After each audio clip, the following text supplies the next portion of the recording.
Alchemy has been around for a very long time, many thousands of years, whereas Rosicrucianism has only been around for about 400 years. So is there a connection between the two? Yes, there is. And I'll attempt to describe it as succinctly as I can.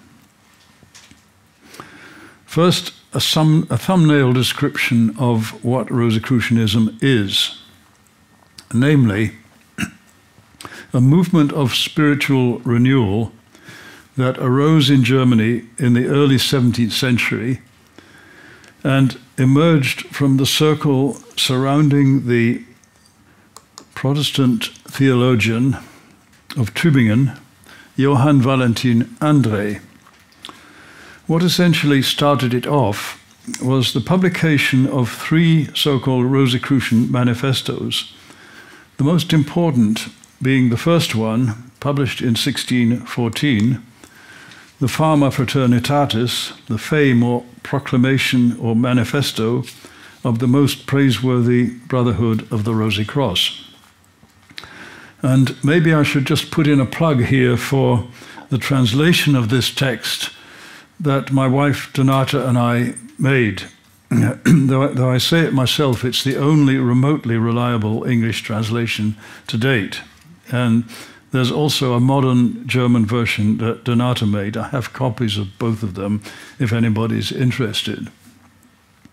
Anyway, the Fama tells the story of a man called Christian Rosenkreuz who made a long journey around the Middle East and along the coast of North Africa to Fez, gathering the knowledge and wisdom of the wise men of those regions. Then he returned to Germany via Spain, and together with some other men founded a brotherhood, the Brotherhood of the Rosy Cross, which was devoted to doing good works, healing the sick, and promoting a certain vision for the future of Europe, namely what we would now call a holistic vision, bringing together religion, science, and the arts, and drawing on certain ancient traditions of wisdom. So, how does alchemy come in? Well, the Fama mentions alchemy, but rather ambivalently. In describing Rosenkreuz's homecoming, the author of the Fama inserts a reference to alchemy, saying that Rosenkreuz, quote, could have boasted of his art, especially that of the transmutation of metals, unquote, but instead, quote, he set more store by heaven and its citizens than by all splendor, unquote.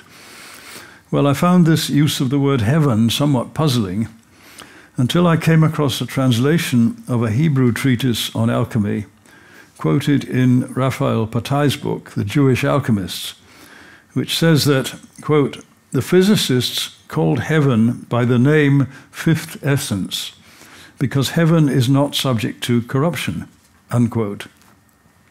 Another passage states, quote, just as the highest heaven does not on its own influence the existence of the world, but does this through the intermediacy of the luminaries and the stars, so for our human heaven it is proper that it should be aided by the things which are influenced by it, such as the medicines or herbs, which have virtues for the limb that we intend to cure, unquote.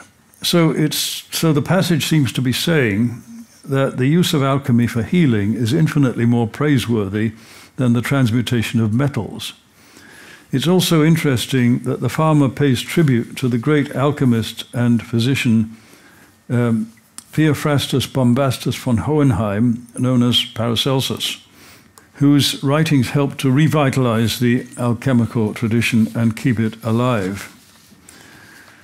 So alchemy is somewhat downplayed in the Fama, as it is in the second Rosicrucian manifesto, the Confessio Fraternitatis, published in Latin in 1615.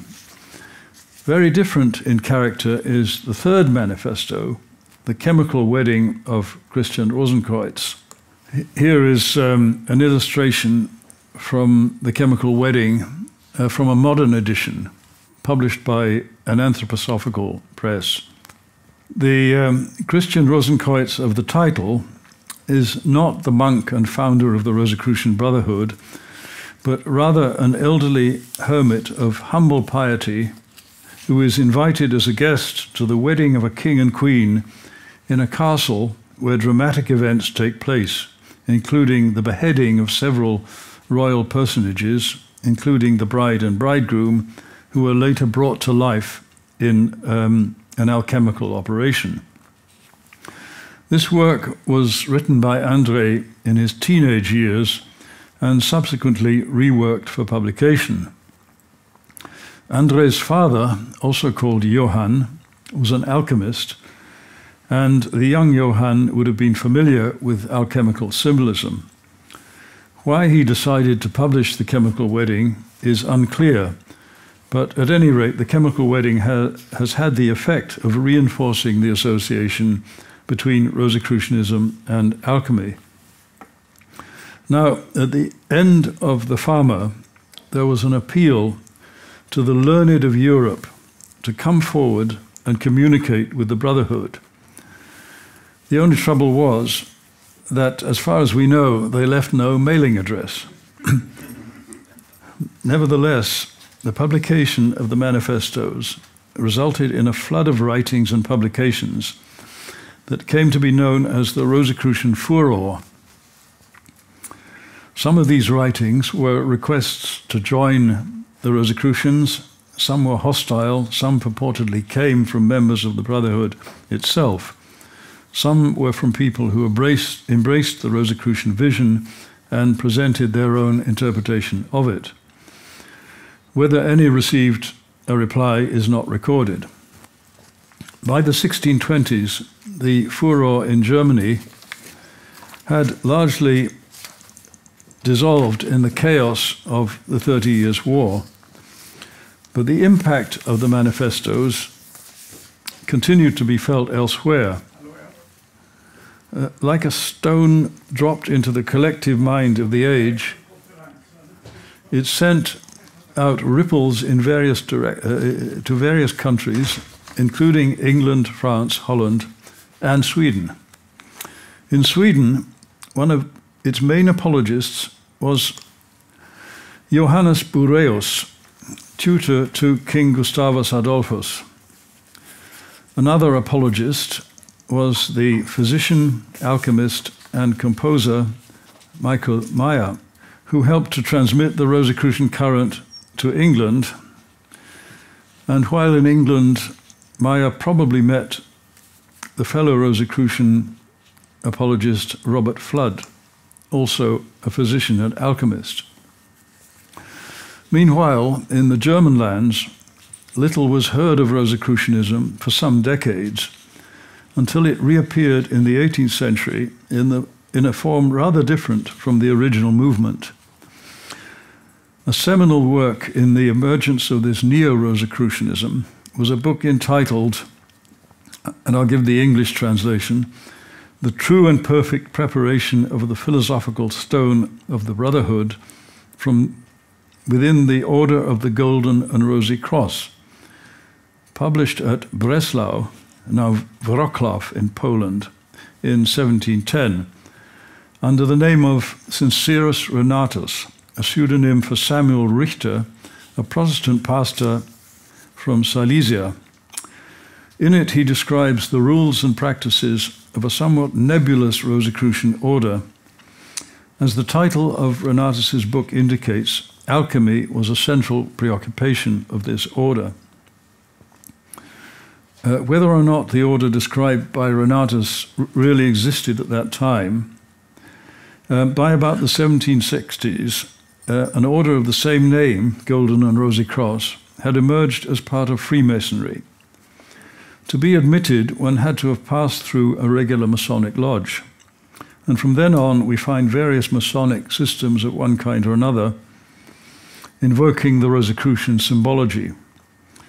The Golden and Rosy Cross order was grouped into circles of 9 members each and had 9 grades of initiation, each involving elaborate initiation rituals. This grade structure, slightly modified, was adopted by the English occult order, the Golden Dawn, and later by other Rosicrucian orders. Alchemy played a major part in the activities of the Golden and Rosy Cross.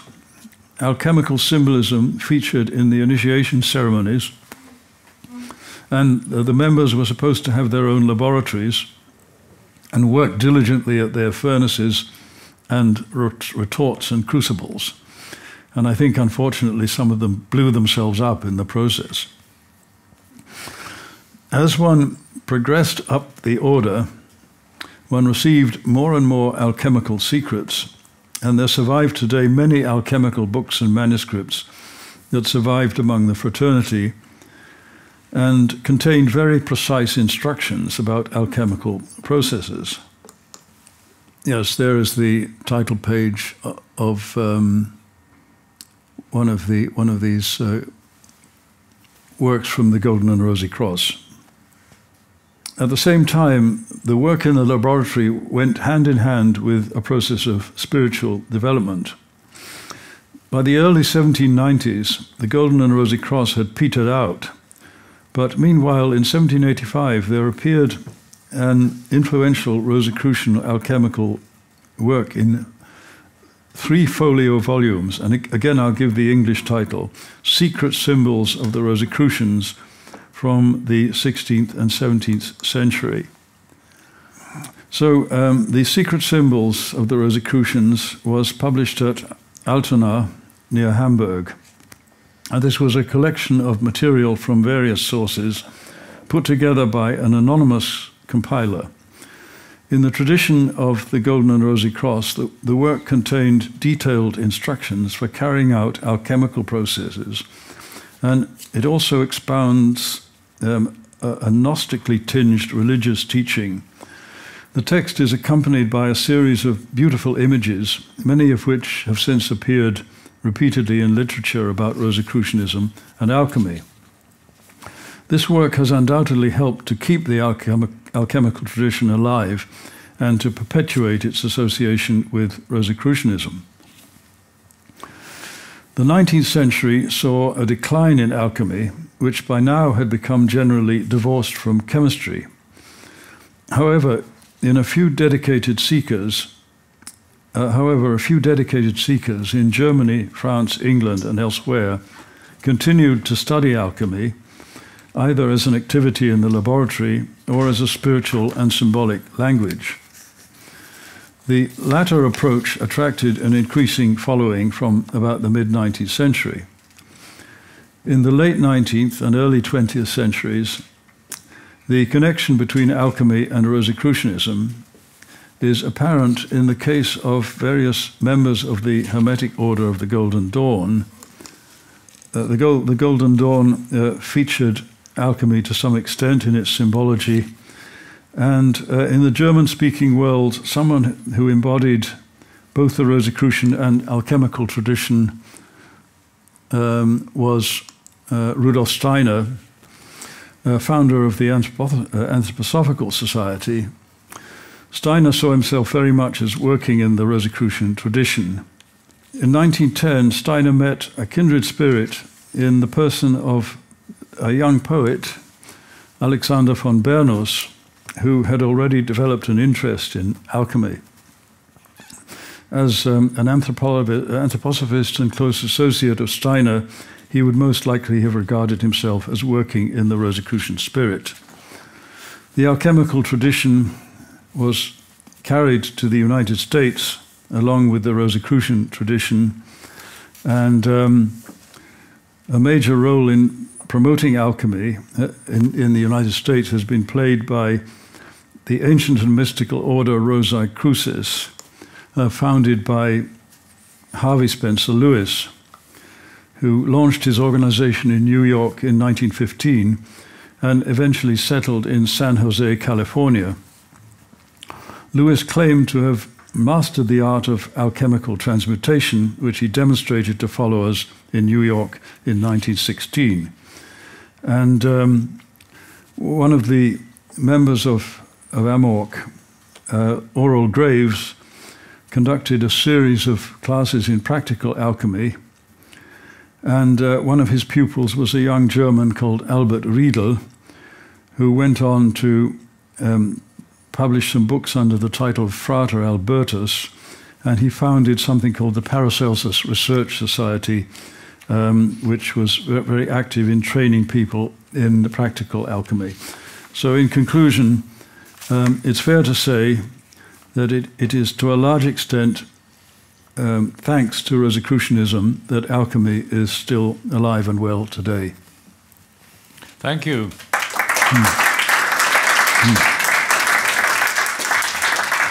Is any order secretly active today? Yes. The one I just mentioned, AMORC in the States. It's still active? It's still very active, yes. And in Europe? In Europe,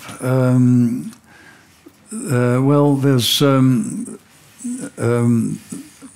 anthroposophy, which is the medicines made by the anthroposophists are partly based on the alchemical tradition.